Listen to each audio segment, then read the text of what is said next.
வணக்கம் நண்பர்களே, இது தமிழ் மீடியாவின் 10 மணி செய்திகள். இன்றைய 10 மணி செய்தியும் தமிழர் தாயகத்தை முதன்மைப்படுத்தின செய்திகளிலிருந்து ஆரம்பமாகுது. யாழ்ப்பாண பல்கலைக்கழகத்தின் கலைப்பீடாதிபதி பேராசிரியர் ரகுராம் அவர்கள் தன்னுடைய பதவியை துறப்பதாக யாழ் பல்கலைக்கழகத்தின் துணைவேந்தருக்கு கடிதம் மூலமாக அறிவித்திருக்கிறார். வகுப்பு தடை விதிக்கப்பட்டிருந்த மாணவர்கள் சிலருடைய வகுப்பு தடையை பல்கலைக்கழக பேரவை நீக்கியிருந்த நிலையில் இந்த தீர்மானத்துக்கு அதிருப்தி வெளியிட்டு யாழ்ப்பாண பல்கலைக்கழகத்தின் கலைப்பீடாதிபதி பேராசிரியர் ரகுராம் அவர்கள் தன்னுடைய பதவியை தொடர்ந்திருப்பதாக தெரிய வருகின்றது. இந்த பதவி விலகல் குறித்து பேராசிரியர் ரகுராம் அவர்கள் துணைவேந்தருக்கு அளித்துள்ள கடிதத்தில் அந்த மாணவர்களுக்கு வகுப்பு தடை ஏன் விதிக்கப்பட்டது என்ற உண்மையை வெளிப்படுத்த வேண்டும் என்றும், வகுப்பு தடை விடயத்தில் இருந்த உண்மையை திரிவுபடுத்தி மாணவர்களை தவறாக வழிநடத்தியவர்கள் மீது நடவடிக்கை எடுக்கப்பட வேண்டும் என்றும் அந்த கடிதத்தில் குறிப்பிடப்பட்டுள்ளது. இதேவேளை இந்த விடயம் குறித்து நேற்றைய தினம் யாழ்ப்பாண பல்கலைக்கழகத்தின் கலைப்பீட மாணவர் ஒன்றியத்தினர் ஊடக அறிக்கை ஒன்றை வெளியிட்டிருந்தனர். அந்த ஊடக அறிக்கையில் கலைப்பீடாதிபதி பேராசிரியர் ரகுராம் அவர்கள் பதவி விலகியமைக்கு நீதி கோரி தாம் சாத்வீகமான போராட்டங்களை முன்னெடுக்க போவதாக மாணவர்கள் அறிவித்துள்ளனர்.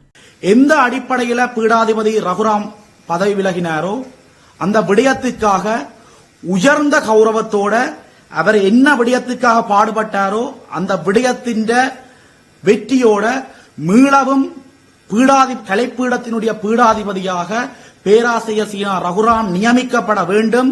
நியமிக்கப்பட்டால் மாத்திரம்தான் இந்த விடயம் நாங்கள் மேற்கொண்டு முன்கொண்டு செல்ல முடியும் என்ற அடிப்படையில் கலைப்பீட மாணவர் ஒன்றியம் மீளவும் பீடாதிபதியாக ரகுராம் வெறும் வரை சாத்வீக ரீதியான போராட்டங்களை முன்னெடுப்பதற்கு ஆயத்தமாகின்றது.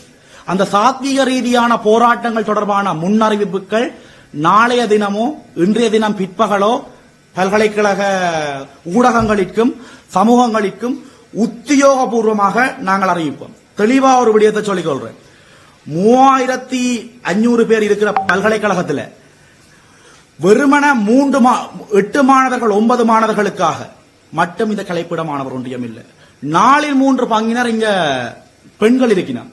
நீங்க நம்புறீங்களோ இல்லையோ தெரியாத எங்கட ஒவ்வொரு நிர்வாக கூட்ட அறிக்கையை உங்களுக்கு காட்டுவேன். இங்க பெண்களால ஏற்படுத்தப்படுகின்ற ஒரு பாதிப்புக்கு இதுவரைக்கும் 5 சந்திப்புகள் மேற்கொள்ளப்பட்டு முறைப்பாட்டு பட்டிகள் போடப்பட்டிருக்கின்றது. பெண்கள் கம்ப்ளைண்ட் பண்றது, வீதிகளில வெளியில பெண்கள் நடமாடுவதற்கு பாதுகாப்பு இல்லை என்ற விடயத்தை நாங்கள் பீடாதிபதி ரகுராம் அவர்களோட கொண்டு சென்ற இடத்துல பல்கலைக்கழக நிர்வாகத்தோட கதைச்சு மிகவும் பாதுகாப்பாக பல்கலைக்கழக வளாகங்களுக்கு சிசிடிவி கண்காணிப்பு கேமராக்களை பல்கலைக்கழகத்துக்கு வெளியே நடக்கிற பிரச்சனைகளை அவதானிக்கிறதுக்கு போடுவதற்கு பீடாதிபதி ரகுராம் முன்னெடுத்திருக்கிறார்.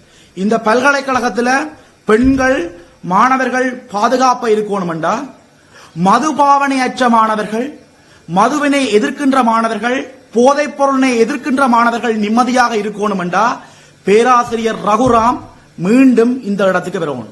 நாங்கள் சொல்ற விஷயம் ஒன்றுதான், போதைக்கு எதிராக ரகுராம் சார் அவர்களுக்கு ஆதரவாக என்றும் கலைப்பீட மாணவர் ஒன்றியம் செயற்படும். ரகுராம் சார் கலைப்பீடத்தினுடைய இன்றைய தேவை, காலத்தின் தேவை. ரகுராம் சார் அவர்கள் நியமிக்கப்பட்டதன் பிற்பாடு கலைப்பீடம் உச்சபட்ச வளர்ச்சியினை அடைந்திருக்கின்றது. அதனை நீங்கள் அவதானிப்பதன் ஊடாக தெரிவு செய்து கொள்ளலாம். இதேவேளை இன்றிலிருந்து பேராசிரியர் ரகுராம் அவர்களுக்கு ஆதரவு தெரிவித்து யாழ்ப்பாண பல்கலைக்கழகத்தின் ஊழியர் சங்கமும் தொடர் போராட்டம் ஒன்றை முன்னெடுக்கப் போவதாக அறிவித்துள்ளது. இப்படியாக தமிழ் உணர்வு மிக்க தமிழர்களுடைய ஆளுமைகளில் ஒருவராக மதிக்கப்படுகிற பேராசிரியர் ரகுராம் அவர்கள் தன்னுடைய பதவியை தொடர்ந்தமைக்கான காரணம் குறித்தும் இந்த செய்தியில் நாங்கள் ஆராய வேண்டியது கட்டாயம்.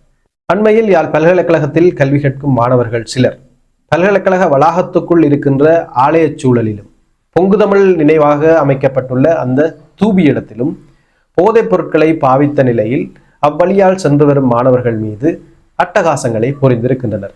எனவே மாணவர்களின் இத்தகைய தகாத செயல்களால் பாதிக்கப்பட்ட மாணவர்கள் கலைப்பீடாதிபதி பேராசிரியர் ரகுராமிடத்திலும் ஒழுக்காற்று சபையினரிடத்திலும் முறைப்பாடுகளை செய்திருக்கின்றனர். இந்த முறைப்பாடுகளுக்கு அமைவாக கலைப்பீடாதிபதி பேராசிரியர் ரகுராம் உள்ளிட்ட குழுவினர் மாணவர்கள் அட்டகாசம் புரிந்த இடத்துக்கு சென்று நிலைமைகளை கட்டுக்குள் கொண்டு வர முயன்ற போது அங்கே நிறை போதையில் நின்ற மாணவர்கள் பேராசிரியர்கள் மீது வசைபாடி இருக்கின்றனர். இதனைத் தொடர்ந்தே குறித்த மாணவர்கள் மீது பல்கலைக்கழக நிர்வாகம் ஒழுக்காற்று நடவடிக்கையினை எடுத்திருந்தது. அந்த ஒழுக்காற்று நடவடிக்கையில் சம்பந்தப்பட்ட மாணவர்கள் சிலருக்கு வகுப்பு தடையும் விதிக்கப்பட்டிருந்தது. இந்த ஒழுக்காற்று நடவடிக்கையை எதிர்த்து கடந்த 24, 25 திகதிகளில் யாழ் பல்கலைக்கழக வளாகத்தின் முன்பாக 4 அம்ச கோரிக்கைகளை முன்வைத்து பல்கலைக்கழக மாணவர்கள் போராட்டம் ஒன்றை முன்னெடுத்திருந்தனர். இந்நிலையில் மாணவர்கள் முன்னெடுத்த போராட்டத்துக்கு பணிந்து யாழ்ப்பாண பல்கலைக்கழக பேரவை அந்த மாணவர்களுக்கு விதிக்கப்பட்டிருந்த வகுப்பு தடையை நீக்கி இருக்கிறார். இந்த வகுப்பு தடையை நீக்கியதற்கு அதிருப்தி வெளியிட்டு பேராசிரியர் ரகுராம் அவர்கள் தன்னுடைய கலைப்பீடாதிபதி என்கிற பதவியில் இருந்து விலகுவதாக அறிவித்திருக்கிறார். இந்நிலையில் ஊடகங்களிலும் சமூக வலைதளங்களிலும் பேராசிரியர் ரகுராம் அவர்களுடைய பதவி விலகலை கண்டித்து பலரும் தம்முடைய கருத்துக்களை முன்வைத்து வருகின்றனர். தமிழ் மக்களின் உரிமைக்காகவும் நலனுக்காகவும் கலாச்சாரத்துக்காகவும் என்றும் நாம் இருப்போம். நாம் உங்களின் சகோதரர்கள். எனவே உங்களுக்கு எதிரான எண்ணங்களோடு உங்கள் சகோதரரான இந்தியா உள்ளதென்று ஒருபோதும் ஒரு நொடியேனும் நம்பிவிடாதீர்கள். நீங்களும் நாங்களும் ஒரே பக்கத்தில் உள்ளோம். வடக்கு கிழக்கு மக்களின் பாதுகாவலனாகவும் சிறந்த நண்பனாகவும் என்றும் நாம் இருப்போம் என்று யாழ்ப்பாணத்தில் வைத்து சொல்லியிருக்கிறார் இந்திய துணை தூதரகத்தின் பிரதம அதிகாரி சாய் முரளி அவர்கள். நேற்று இந்தியாவின் 76வது குடியரசு தினமாகும். எனவே குடியரசு தின நிகழ்வுகள் யாழ்ப்பாணம் திருவள்ளுவர் கலாச்சார மையத்தில் இடம்பெற்றது. யாழ்ப்பாணத்தில் உள்ள இந்திய துணை தூதரகம் ஏற்பாடு செய்திருந்த இந்த நிகழ்வில் வடமாகாணத்தைச் சேர்ந்த அரசியல்வாதிகளும் புத்திஜீவிகளும் மக்களும் கலந்து கொண்டிருந்தனர். இங்கு கலந்து கொண்டு உரையாற்றும் போதே சாய் முரளி அவர்கள் மேற்கண்டவாறு தெரிவித்திருந்தார். அங்கே அவர் மேலும் சில விஷயங்களையும் சொல்லி இருந்தார். இந்தியா ராஜதந்திர உறவுகளை தாண்டி வடக்கு கிழக்கு மக்களுடன் பயணித்து மக்களின் தேவைகளை அறிந்து உதவி செய்கின்றது. நாம் எடுத்த சில முடிவுகள் மாறுபாடான கருத்துக்களை தோற்றுவித்திருக்கலாம். இப்படியான அசாதாரண நிலைமைகளின் போது யார் நண்பன் யார் எதிரி என்பதை தமிழ் மக்கள் புரிந்து கொள்ள வேண்டும் என்றும் அங்கு அவர் குறிப்பிட்டார். இங்கே அவர் குறிப்பிட்டதில் இந்த மாறுபாடான முடிவுகள் என்பது நான் நினைக்கிறேன் அந்த யாழ்ப்பாண கலாச்சார மையத்துக்கு திருவள்ளுவர் கலாச்சார மையம் என்று பெயர் மாற்றினதாக இருக்கலாம். தமிழ் தேசிய மக்கள் முன்னணியின் நாடாளுமன்ற உறுப்பினர் கஜேந்திரகுமார் பொன்னம்பலம் அவர்கள் தமிழ் கட்சிகள் அனைத்தையும் தமிழ் மக்கள் பேரவையினுடைய தீர்வு திட்டத்தை முன்வைத்து ஒருங்கிணைக்கும் வேலை திட்டம் ஒன்றை முன்னெடுத்து வருகின்றார். அதன்படி கடந்த 25ஆம் தேதி தமிழ் தேசிய அரசியல் கட்சிகளை ஓரிடத்தில் சந்தித்து இது குறித்து கலந்துரையாடுவது என முடிவெடுக்கப்பட்டிருந்தது. ஆயினும் அந்த திகதி பின்னர் 27ஆம் தேதிக்கு ஒத்திவைக்கப்பட்டது. 27ஆம் தேதியாகிய இன்றும் அந்த கூட்டம் இடம்பெறவில்லை. இந்த தீர்வு திட்ட கலந்தாய்வு விடயத்திலும் எதிர்வரும் காலங்களில் தமிழ் பாராளுமன்ற உறுப்பினர்கள் அனைவரும் இணைந்து இலங்கை பாராளுமன்றத்துக்குள் செயற்படுவது குறித்த கலந்தாய்வு விடயத்திலும் அதிக நாடாளுமன்ற உறுப்பினர்களை கொண்டிருக்கிற இலங்கை தமிழரசு கட்சியும் பங்கேற்க வேண்டும் என்ற எண்ணத்தின்படி தமிழ் தேசிய மக்கள் முன்னணி நாடாளுமன்ற உறுப்பினர் கஜேந்திரகுமார் பொன்னம்பலம் அவர்கள் இலங்கை தமிழரசு கட்சியினுடைய தலைவர் CVK சிவஞானம் அவர்களிடம் அழைப்பு கடிதம் ஒன்றை அண்மையில் கையளித்திருந்தார். எனவே இந்த அழைப்பு குறித்து தாம் சாதகமாக பரிசீலிப்போம் என்று தமிழரசு கட்சியினுடைய தலைவரும் சொல்லியிருந்தார். இந்நிலையில் இலங்கை தமிழரசு கட்சியினுடைய பொதுக்குழு கூட்டம் எதிர்வரும் 8ஆம் தேதியே இடம்பெற உள்ளது. எனவே அந்த திகதியிலேயே கஜேந்திரகுமார் பொன்னம்பலம் அவர்களுடைய அழைப்பு குறித்த விடயங்கள் விவாதிக்கப்பட இருக்கு. எனவே 8ஆம் தேதி தமிழரசு கட்சி எடுக்க போகிற முடிவுக்கு அமைவாக இந்த கட்சிகளை ஒருங்கிணைக்கிற கூட்டத்தை கஜேந்திரகுமார் பொன்னம்பலம் அவர்கள் ஒத்தி வைத்திருக்கிறார். அவருடைய ட்விட்டர் பக்கத்தில் இதற்கான காரணம் தெளிவாக சொல்லப்பட்டு உள்ளது. முல்லைத்தீவின் ஒட்டுசுட்டான் பகுதியில் வினோதமான ஒரு சம்பவம் இடம்பெற்றுள்ளது. ஆட்டுக்குட்டியை கடித்த நாய்க்கு அந்த பெண்மணி மரண தண்டனை அளிக்கப்பட்ட நாயினுடைய புகைப்படத்தை சமூக வலைதளத்தில் பகிர்ந்திருக்கிறார். இப்படியாக அவர் அந்த நாய்க்கு மரண தண்டனை அளித்தமைக்கு ஒட்டுசுட்டான் பகுதியில் இருக்கிற மத்தியஸ்த சபை வழங்கின தீர்ப்பு ஒரு காரணமாக அமைந்திருக்கிறது. தன்னுடைய ஆட்டுக்குட்டியை நாய் கடித்து விட்டது என்று மாங்குளம் போலீஸ் நிலையத்தில் குறித்த பெண் முறைப்பாடு செய்திருக்கிறார். போலீசாரோ இது தங்களோடு சம்பந்தப்பட்ட முறைப்பாடு அல்ல எனவும் இணக்க சபைக்கு அறிவித்து இது குறித்த இணக்கத்தை பெற்றுக்கொள்ளுமாறும் வழிப்படுத்தி இருக்கின்றனர். எனவே அந்த பெண் ஒட்டுசுட்டான் இணக்க சபைக்கு சென்றிருக்கிறார். இணக்க சபையானது குறித்த நாயை தூக்கிலிடுமாறு தீர்ப்பு வழங்கி இருக்கிறது. அந்த தீர்ப்புக்கு அமைவாகவே குறித்த பெண் நாயினை மரத்தில் கட்டி தூக்கில் தொங்க விட்டு கொலை செய்திருக்கிறார். கொலை செய்ததோடு அல்லாமல் அந்த காட்சியை புகைப்படமாக்கி அதனை சமூக வலைதளத்திலும் பகிர்ந்திருக்கிறார். இப்படியாக நாய்க்கு தூக்கு தண்டனை வழங்கிய செய்தி சமூக வலைதளங்களில் பரவலடைய விலங்கு காப்பாளர்கள் போலீஸ் நிலையத்தில் முறைப்பாடு செய்ததை அடுத்து 48 வயதான அந்த பெண் இன்று விலங்கு பாதுகாப்பு சட்டத்தின் கீழ் கைது செய்யப்பட்டிருக்கிறார். அவரை நீதிமன்றத்தில் முன்னிலைப்படுத்துவதற்கான நடவடிக்கைகளை போலீசார் முன்னெடுத்திருக்கின்றனர். நேற்றைய தினம் யாழ்ப்பாணத்தின் காங்கேசன்துறையிலிருந்து கொழும்பு கோட்டை நோக்கி பயணித்த யாழ்ராணி புகையிரதமானது தடம் புரண்டுள்ளது. ஓமந்தை பகுதியிலேயே இந்த தடம் புரண்டு சம்பவம் இடம்பெற்றுள்ளது. புகையிரதத்தின் 2 பெட்டிகள் புகையிரத கடவையிலிருந்து விலகி வெளியே சென்றுள்ளன.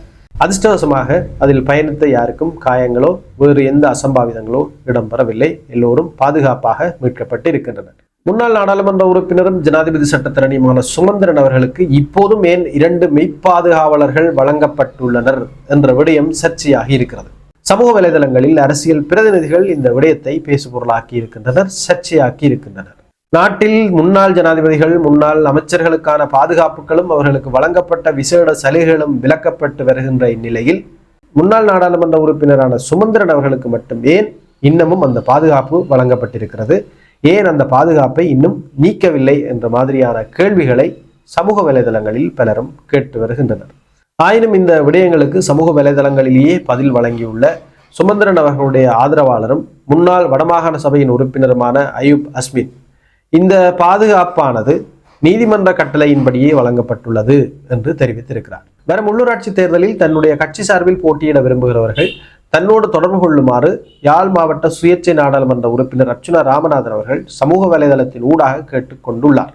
அதே நேரத்தில் தன்னுடைய கட்சியில் இணைந்து போட்டியிட விரும்புபவர்கள் விண்ணப்பிப்பதற்கான விண்ணப்பம் ஒன்றையும் தன்னுடைய சமூக வலைதளத்தில் பகிர்ந்துள்ளார். ஆர்வமுள்ளவர்கள் அதனை பார்த்து விண்ணப்பித்து நல்ல ஆசிகளையும் நல்ல ஆட்சியையும் பெறலாம். இலங்கையின் 71வது சுதந்திர தினம் வரும் 4ஆம் திகதி கொண்டாடப்பட இருக்கு. கோலாகலமற்ற முறையில் இந்த சுதந்திர தின கொண்டாட்டங்களை செய்ய போவதாக ஜனாதிபதி அனுரகுமார் திசாநாயக்க ஏற்கனவே சூளுரைத்திருந்தார்.